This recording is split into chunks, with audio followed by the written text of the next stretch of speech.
can hear me from. Oh, yeah. So just a friendly reminder, these feed ports are direct access to our tigers. Anything that goes in does not come out, so please don't stick anything down that feed chute.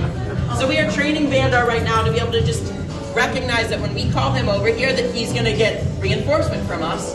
And from that, we can build so many cool behaviors. We can train them to go from side to side, window to window, to do station training, target training, all different things through these windows. And it's been a really fun learning process.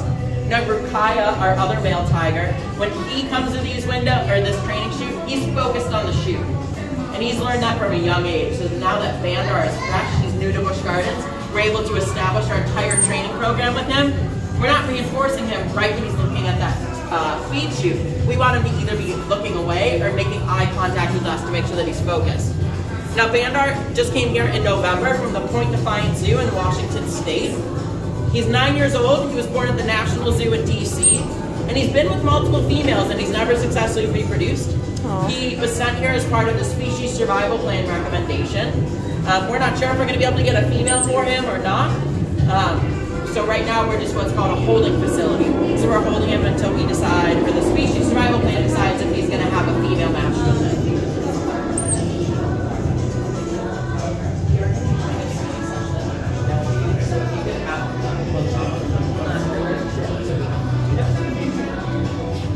Do y'all have any questions about Bandar so far? Yeah. What's his bite pressure? I don't know a tiger's bite pressure. Every tiger and every species is going to have a different bite pressure. There's only one person on our team that has them all memorized, and she's not here right now, I'm sorry. But very strong, not as strong as a hyena's would be, but a very strong bite pressure for sure. Because tigers, right, when they hunt, that's what they're going to do. They're just going to hold on with those teeth and their claws and basically suffocate that animal, or maybe a little bit worse what they're going to do to them so that they can't run away from them. Or maybe they could just like rise and run. That too, yeah, for sure. Now Bandar's doing a really good job. It's really fun to be able to see him doing this training session as another trainer. But it's really cool that y'all are getting to see this because this is such a new behavior for him. How long has he been here? Since November. So his quarantine was a month. Any new animal that comes, or any new mammal that comes into a zoo has a 30-day at least quarantine period. So we're going to make sure that they don't have any parasites, diseases, sicknesses that could transfer to our current collection. We also check their pupils multiple times to make sure there's nothing in there. And then he had a full quarantine exam, so he was fully sedated to do a full exam to make sure that everything was good with him before we moved him to jungle.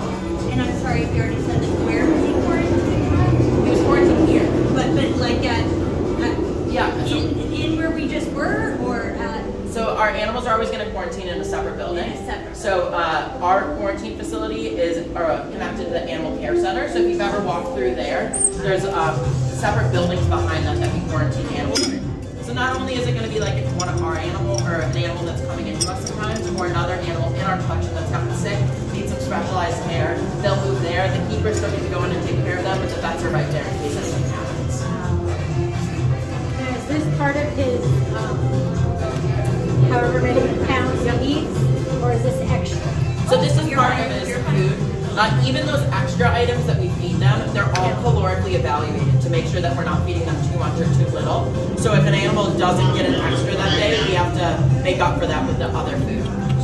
And we have nutritionists, and we have this insane mathematical formula for the calories of each item that we feed. So let's say we run out of frozen guinea pigs and we only have rabbits, we're going to have to change that math to make sure that they're getting the right calories. Because we never want our animals to be overweight, right, or over-satiated, because that's going to be an unhealthy animal.